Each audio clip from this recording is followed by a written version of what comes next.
Assalamualaikum warahmatullahi wabarakatuh.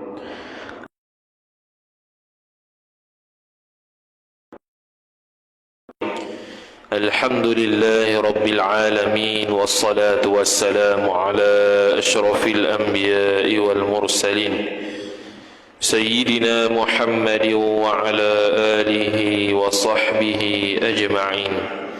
سبحانك لا علم لنا إلا ما علمتنا إنك أنت العليم الحكيم ولا حول ولا قوة إلا بالله العلي العظيم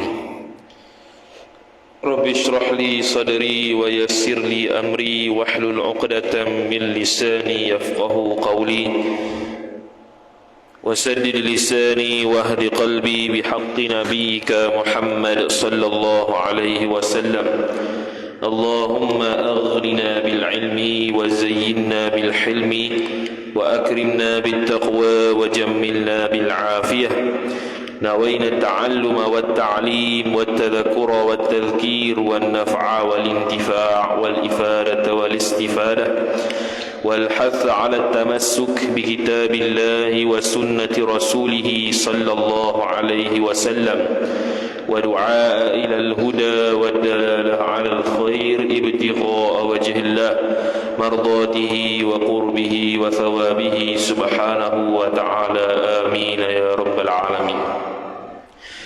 Kitab Anak Kunci Syurga, muka surat 23 baris 4 daripada atas. وقال الشيخ المصنف رحمه الله تعالى ونفعنا الله بعلومه وبعلومكم وبعلوم مشايخنا في الدارين آمين يا رب العالمين. Kata pengarang Syekh Abdul Qadir bin Abdul Muttalib Al-Mandili Al-Indonesi rahimahullahu ta'ala, kelakuan masuk ke dalam jamban. Jadi masuk perbahasan yang seterusnya berkaitan dengan fiqh. Jadi kita sudah selesai bahagian tauhid selama 4 tahun lebih kurang. Baru nak masuk bab fiqh. Jadi sekarang ni bahas berkaitan dengan kelakuan masuk ke dalam jamban, ataupun kita kata masuk tandah lah. Maka dia pun sebut kelakuan masuk jamban ni lagu mana? Nampak macam buruk yang jamban terus derek. Orang biasanya tandah ke, tempat buang air ke. Maka ni menunjukkan bahawasanya dia merujuk kepada tempat buang najis.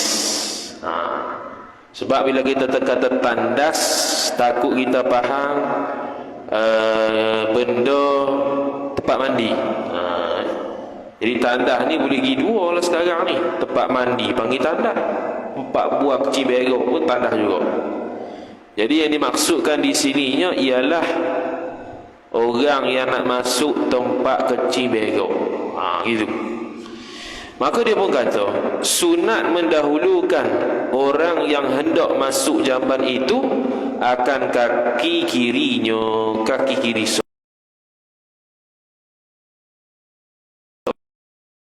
masuk ke tempat yang keji. Nak masuk tempat yang kotor, maka layaklah kiri-kiri ni benda-benda yang membabitkan benda yang keji dan tidak elok. Dan sunat keluar tu dengan kaki kanan. Keluar bertandah jamban tu dengan kaki kanan.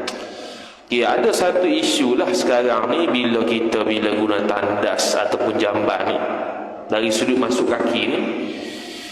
Kalau contoh masjid kita ni, masjid Gemata Depok, yang jenis tandas ada banyak dalam satu. Kita masuk-masuk tu makna kena masuk lagi.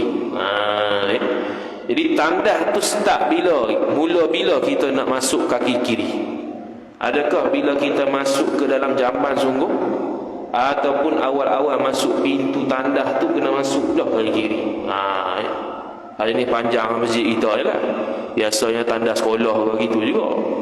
Tandas masjid banyak gitulah, tak ada satu-satu gitu.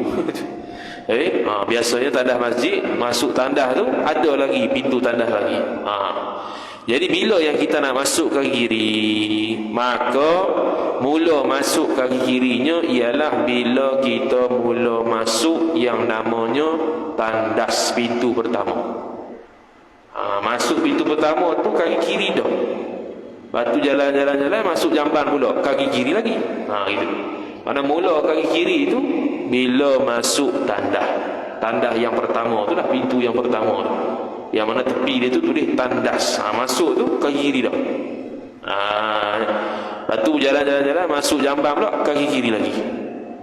Gitu. Tu disebutkan dalam kitab Busyral Karim. Ala al-muqaddimah al-hadramiyah ataupun ala masail at-ta'lim. Tu di jenis tandas yang memanjang. Adapun kalau dia suntik tandas, masuk tandas tu dah, jamban tu dah. Tu makruf lah, memang kaki kiri lah. Contoh jamban-jamban kampung ke, jamban-jamban yang memang mengasingkan tandas daripada rumah. Tu sebenarnya tandas yang paling elok, iaitu mengasingkan tandas tu daripada rumah. Tu orang dulu lah. Sekarang tak ada dah itu.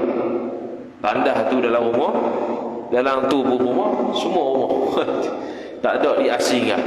Jadi kalau orang dulu nak terkecil, terberak atau tengah malam, takut lah. Apa kena keluar rumah? Tandas ada dua rumah. Bukan takat tandas dua rumah tu takut, sekarang nak masuk tandas dalam rumah takut dah. Kalau tengah-tengah malam minta orang teman. Tu kalau budak kecil lah. Jadi itu tu berkaitan dengan tandas. Kemudian kata musannif rahimahullah subhanahu wa ta'ala, dan membaca ia seorang pada ketika itu, pada ketika masuk tandas. Ketika si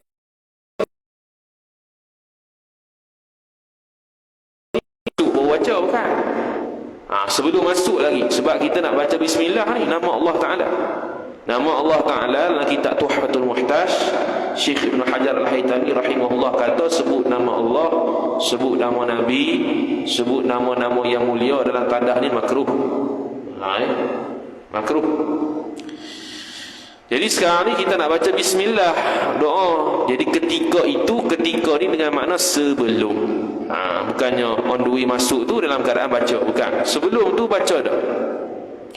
Baca apa? Ni doa dia. Bismillahi naqtah Allahumma inni a'udzubika minal khubuthi wal khaba'ith. Artinya, dengan nama Allah aku masuk, wahai Allah, bahawa aku menuntut pelihara dengan dikau daripada segala syaitan laki-laki dan segala syaitan perempuan. Dino lah. Jadi ni hadis riwayat Imam, tu dia tulis kat bawah tu, lilittiba'. Lilittiba' ni maksudnya kita baca gini kerana Nabi buat. Tu ittiba'. Lilittiba' ai ittiba'i an-nabi sallallahu alaihi wasallam, kerana mengikut perbuatan Nabi sallallahu alaihi wasallam. Nabi sallallahu alaihi wasallam dia baca gini, kita pun baca gini, jadi dapat pahala. Lepas tu dia tulis bawah tu rawahu syaikhan. Hadis ni riwayat Bukhari Muslim. Kemudian dia kata, dan sunat mendahulukan ia seorang akan kaki kanan pada ketika keluar. Kaki kanan ketika keluar, ambil selipar tu ataupun buang selipar tu, ambil kaki kanan keluar. Lepas tu, dan membaca ia seorang mengiringi keluarnya, mengiringi keluar tandas tu. Mengiringi sini makna selepas keluar. Pas keluar lah, pas tubik tandas tu, tubik hak yang pintu yang pertama kita masuk lah. Keluar-keluar tu makna bukan tandas dah. Baru baca hak ni, iaitu ghufranaka alhamdulillahilladzi azhaba 'anni al-adha wa 'afani. Artinya, aku tuntut akan ampun engkau, ghufranaka. Jadi Nabi SAW ghufranaka dia sebut begitu kerana dalam tandas dia tidak dapat berzikir. Jadi dia minta ampun pada Allah Ta'ala. Kita bukan tak dapat berzikir, kita terlajak berzikir. Kena ghufranaka. Jadi Nabi SAW minta ampun pada Allah selepas keluar tandas, kerana dalam tandas tak boleh sebut nama Allah, tak boleh berzikir melainkan dalam hati. Maka dia minta ampun pada Allah Subhanahu wa ta'ala. Segala puji bagi Allah yang menghilangkan ia, ya Allah, daripada aku akan yang cemar, yang kotor, dan menolak ia, ya Allah, daripada aku akan yang dibenci. Tu maksud doa tu lah. Jadi doa yang kita baca kena faham juga kan, minta apa tak tahu. Ni pun sama juga. Nombor 2 tu ditulis lilit tiba, iaitu kerana ikut Nabi sallallahu alaihi wasallam. Rawahu An-Nasa'i, hadis ini riwayat Imam An-Nasa'i radhiyallahu taala anhu. Hadis ini riwayat Imam An-Nasa'i. Habis dah kelakuan masuk jamban. Sekarang kita bab yang seterusnya, istinja. Istinja tu dalam kitab Jawi dia ada hamzah bawah tu. Sepatutnya tak ada hamzah. Istanja yastanji istinjaan. Istanja dia panggil fi'il sudasi. PN huruf tak ada hamzah di situ. Cuma diletak tu mungkin nak permudah lah. Cuma dari sudut ilmu sarah tak kena lah. Dia tersilap cetak. Istinja apa tu? Dia buat titik tindih, bersuci kemudian daripada qada hajat. Qada ni maksud tunai lah. Bukannya qada ni kita nak terberak tapi tak jadi berak, lepas tu baru nak berak. Bukan gitu. Qada ni sama maksud dengan tunai. Sebab tu dalam perbahasan semayang bila dia kata niat qada, boleh ke tak kita ni nak semayang tunai niat qada? Tu situ ada perbahasan. Jadi para ulama sebut boleh, sebab dia dari sudut bahasa sama makna. Kecuali kalau kita ni qasak qada tu qada sungguh, tak kena lah. Tapi kalau kita kata qadaan tapi dengan makna adaan, tunai, tak apa, sebab maksud sama dari sudut bahasa Arab. Itu sama sini, qada hajat bukan makna kita nak terberak tak jadi kemudian sehari baru kita qada, bukan. Qada hajat ni makna tunaikan hajat, iaitu berak kencing tu. Wajib istinja. Istinja tu tak ada hamzah. Wajib istinja dengan air atau dengan 3 batu noktah. Jadi kita lepas berak kencing, kita nak basuh dengan apa? Kita nak hilangkan kesan-kesan najis itu dengan apa? Maka para ulama bahas ada 2 cara. Ada 3 cara. Pertamanya yang paling afdal, yang saya rasa tak akan buat lah kebanyakan orangnya, iaitu pertamanya calik dengan batu, yang kedua baru dia basuh dengan air. Tu yang afdal pertama. Batu sini bukan syarat batu sungguh, tapi benda-benda yang macam syarat batu. Dia tu kasar, dia tu tidak licin, dia tu benda pepejal bukan cecair. Macam batu lah. Contoh tisu yang kerah tu. Kalau orang Cina selalu beli tu. Sebab apa? Sebab dia guna tisu. Untuk lap tahi dia bila berak, pas berak. Tu tisu yang kerah. Ni tak boleh, ni lembut. Kalau ni calik koyak, tak boleh. Dia kena kalau calik tu tak koyak. Jadi tisu gitu lah. Tisu kerah, tisu tebal sikit. Tu menepati syarat batu. Tak ada masalah. Tu cara paling afdal. Mula sekat calik dengan batu ataupun tisu dulu, baru lepas tu basuh dengan air. Ni biasa kita tak buat. Yang kedua, ni yang saya buat, iaitu basuh dengan air. Dan yang ketiga, calik dengan batu ataupun tisu sahaja, walaupun ada air. Saja nak test contoh, kita pun calik dengan batu ataupun tisu walaupun ada air. Bukan masalah tak ada air, ni ada air, boleh guna, boleh guna. Cumanya begini, kalau basuh dengan air wajib menghilangkan 2 benda. Pertamanya dia panggil ain najis. Ain najis ni makna jirim dia tu lah.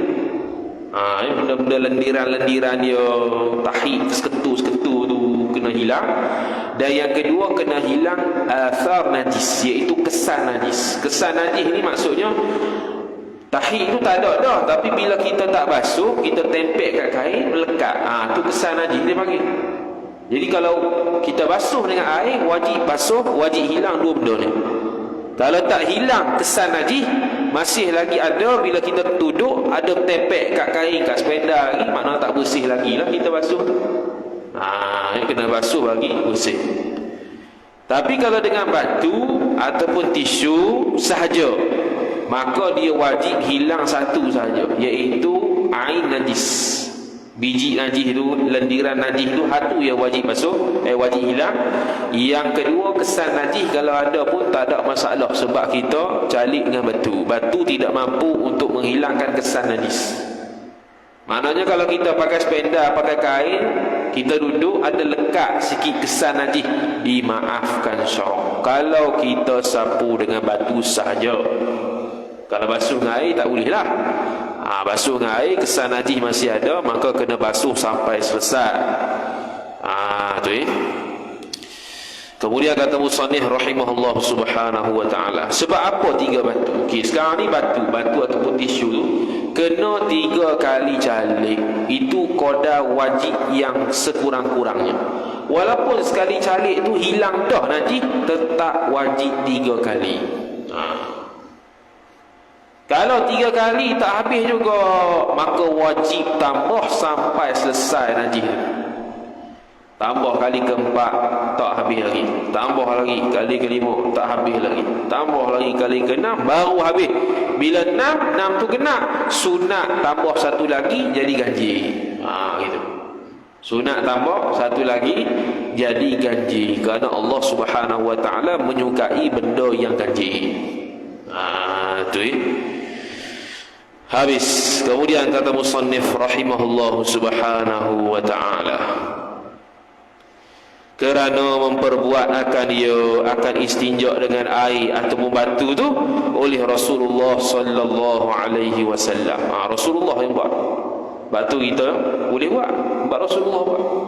Jadi mazhab Asy-Syafi'iyah ini sudah segala hukum-hukum dia itu berdasarkan Al-Quran dan hadis. Apa yang Nabi buat jadi hukum belaka.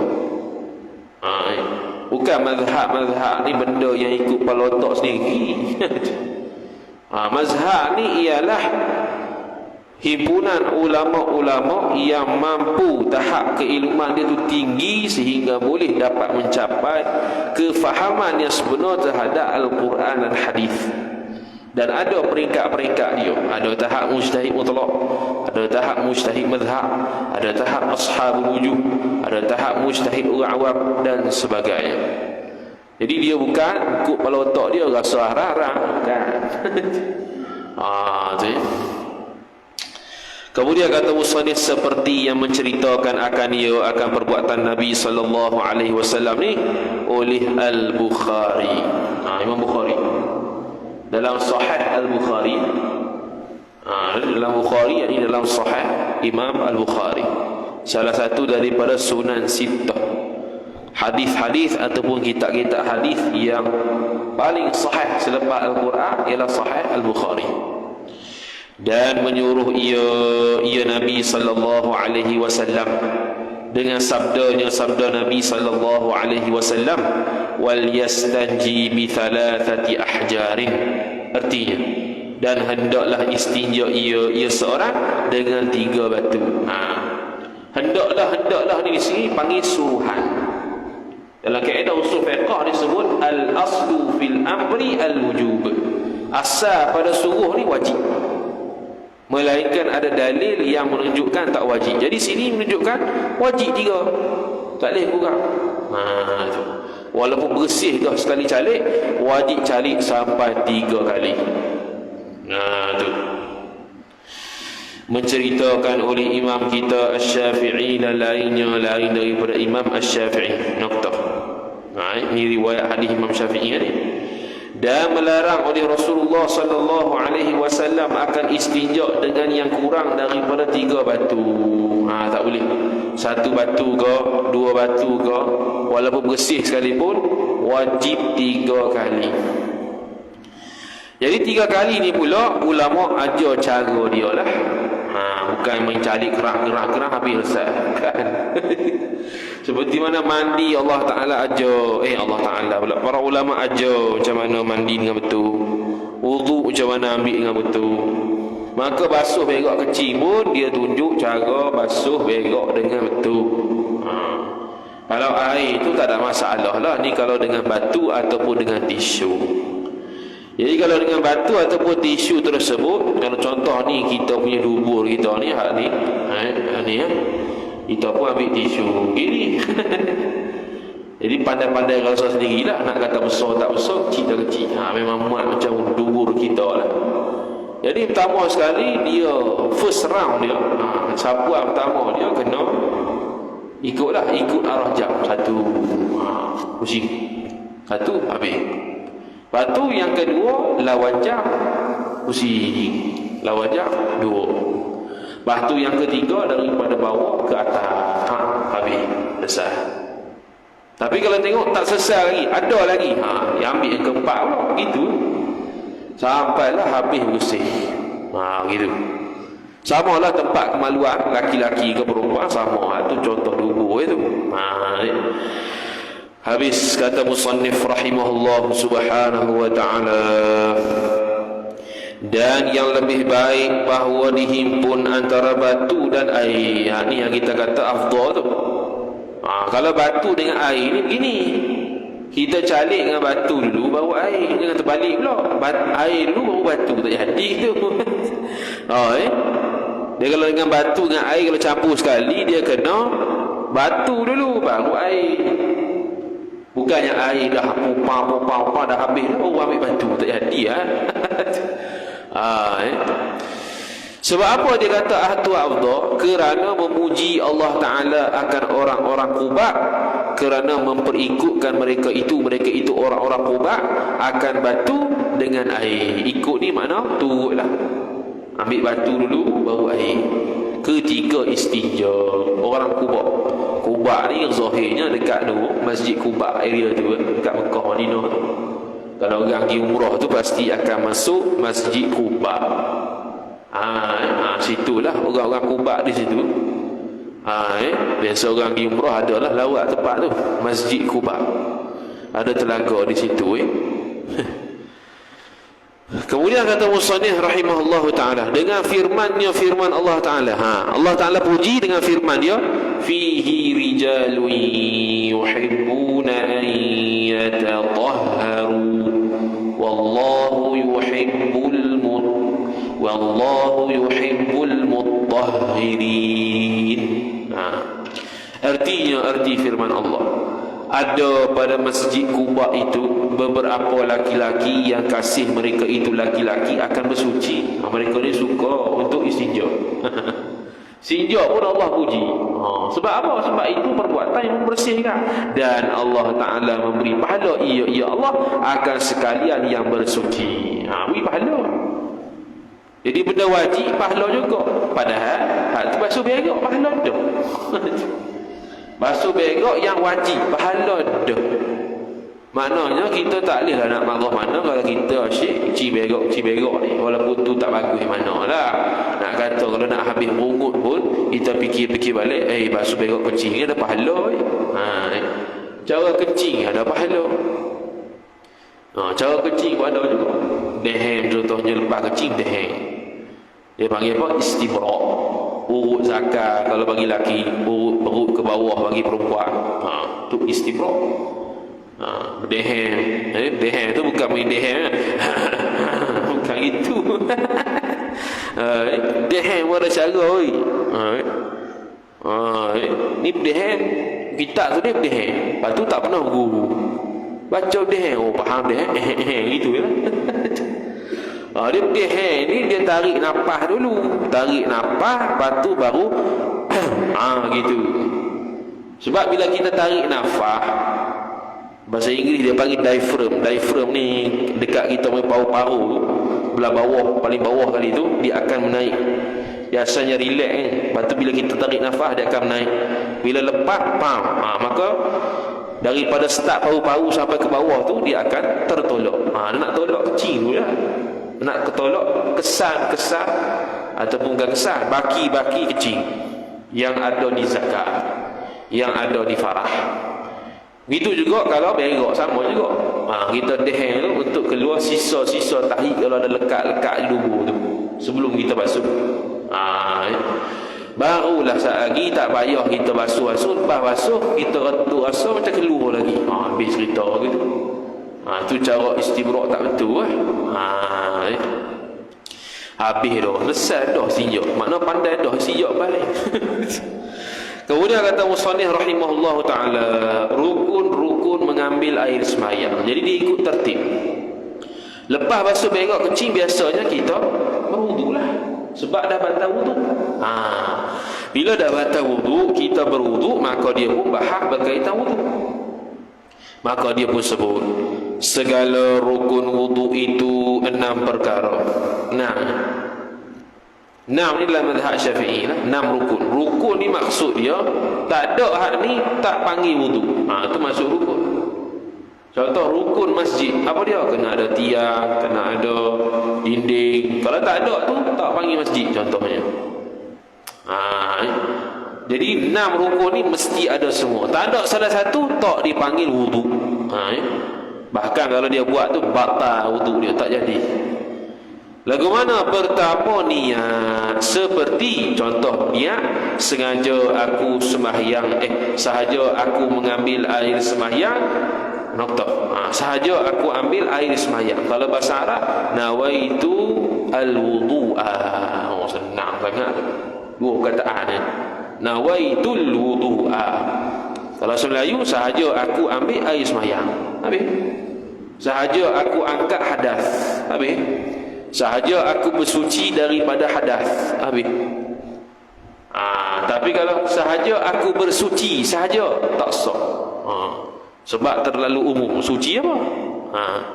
Suci berak ke? Suci hadas ke? Sebab tu kena tambah suci hadas rusak.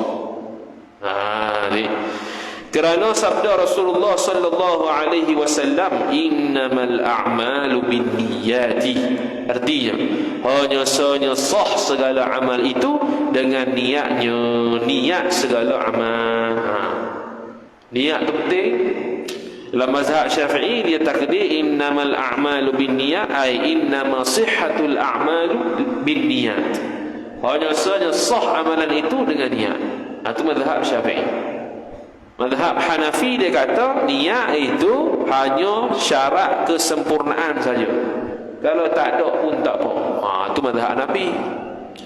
Jadi kita mazhab Syafi'i wajib niat. Tak niat tidak sah. Tak ada niat tidak sah. Salah niat tak sah juga. Jadi niat ni dalam hati. Adapun kita ucap di mulut tu dia panggil talaffuz bin niat. Bukannya niat. Dia panggil menyebut secara lafaz saja niat tu. Bukan niat tu. Nawaitu sawma ghadin, siap lagu lagi. Nawaitu sawma ghadin an adai fardhi syahri ramadhan hadhihi sanati lillahi ta'ala. Tu di mulut. Kalau dicakap gitu dalam hati tak niat, tak jadi kok. Niat ni dalam hati. Melintahkan perkara yang kita nak buat. Itu saja niat. Kemudian kata musannif, yang keduanya membasuh muka. Habis itu basuh muka. Umum sangat tu basuh muka. Jadi basuh muka yang kodah hak wajibnya, kalau daripada panjang ni, daripada ubun rambut sampai ke bertemunya dua tulang dagu. Boleh rasa sendirilah. Tulang dagu kanan kiri bertemu kat mana, situ wajib dia. Kalau dari sudut belintang pula, daripada cuping, bukan cuping ni yang kerah ni. Telinga hak kerah ni sampai ke sini, itu kodah wajib. Lepas tu hak wajib lagi ialah lebih sikit. Lebih sikit je, hak tu wajib juga. Yang selebih lagi, hak tu sunat. Lebih lagi tu sunat. Dia wajib hak takat tadi yang kita sebut, dan lebih sikit, hak tu wajib. Yang lebih lajak tu, hak tu sunat sahaja. Tu kalau basuh muka. Basuh muka tu pula wajib membasuh segala bulu-bulu yang tumbuh di muka. Walaupun bulu tu sampai ke selangor sekalipun, wajib basuh.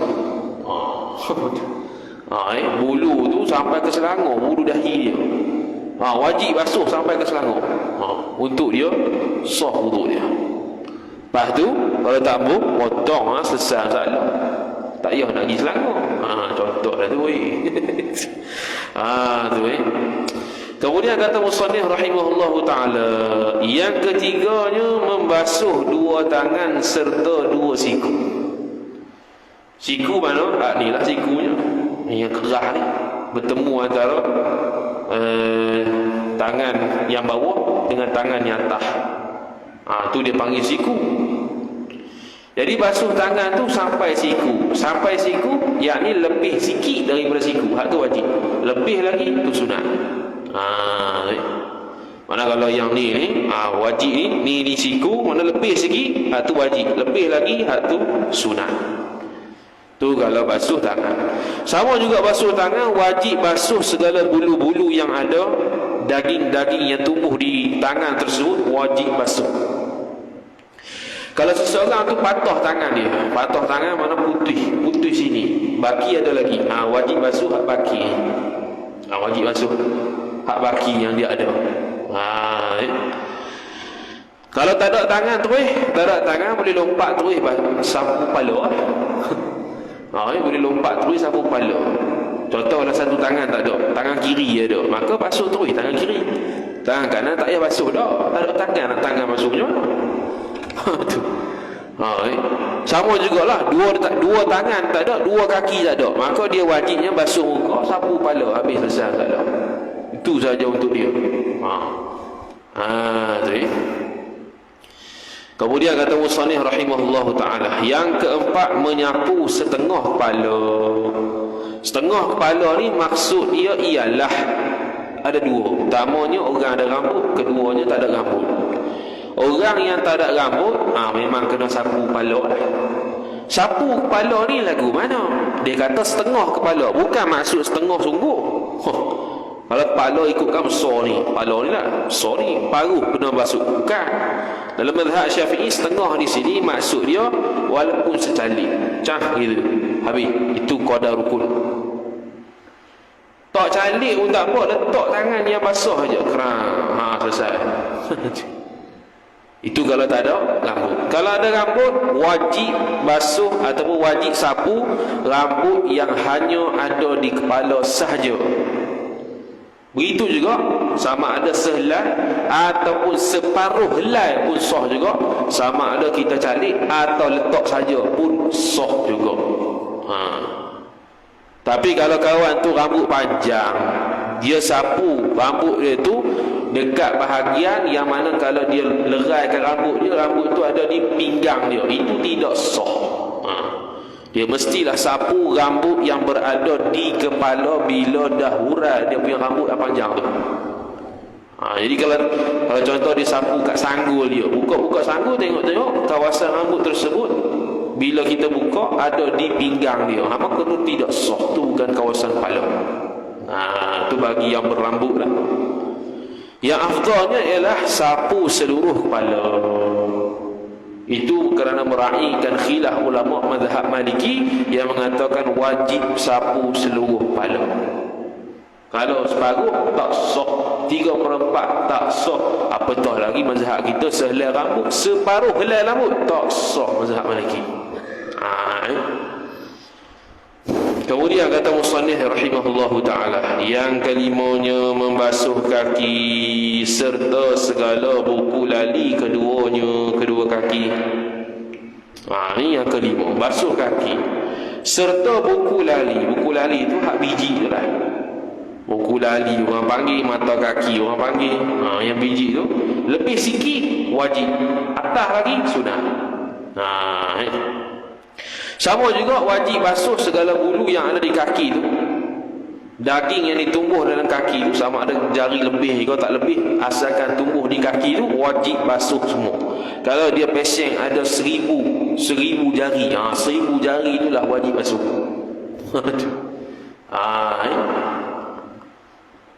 Tu basuh kaki.